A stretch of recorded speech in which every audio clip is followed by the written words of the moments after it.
মাত্র 10 মিনিটের মধ্যে বাড়িতেই বানিয়ে নিতে পারেন হোটেল স্টাইল গোবি মাঞ্চুরিয়ান। প্রথমে একটা ফুলকপির পাতা আলাদা আর ফুলকপি আলাদা করে ছোট ছোট করে কেটে নেব।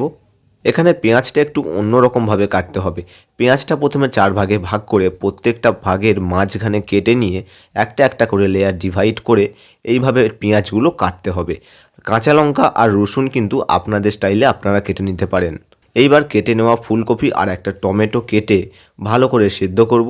সেদ্ধ করার সময় 1 চামচ মতো নুন দিয়ে সিদ্ধ করলে আর একটু ভালো পরিমাণে সেদ্ধ হবে। ফুলকপি সেদ্ধ হয়ে গেলে 3 চামচের মতো কর্নফ্লাওয়ার, হলুদ পাউডার আর লঙ্কা গুঁড়োর পাউডার দিয়ে ফুলকপিটা ভালো করে মিক্স করে গরম তেলে ভেজে নেব।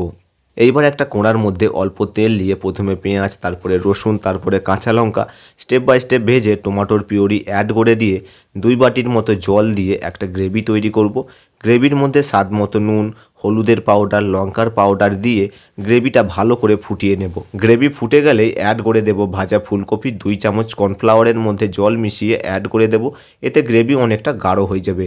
হোটেলের মতো টেস্ট নিয়ে আসার জন্য 1 চামচের মতো সয়া সস অ্যাড করে আরও কিছুক্ষণ রান্না করব। যখনই গ্রেভি আরও গাঢ় হয়ে যাবে অল্প চিনি দিয়ে দিলেই তৈরি হয়ে যাবে 10 মিনিটের মধ্যে হোটেলের মতো গোবি মাঞ্চুরিয়ান। বাড়িতে ফুলকপি থাকলে এইভাবে কারি বানিয়ে খান আর কেমন লাগলো কমেন্ট করে জানাবেন।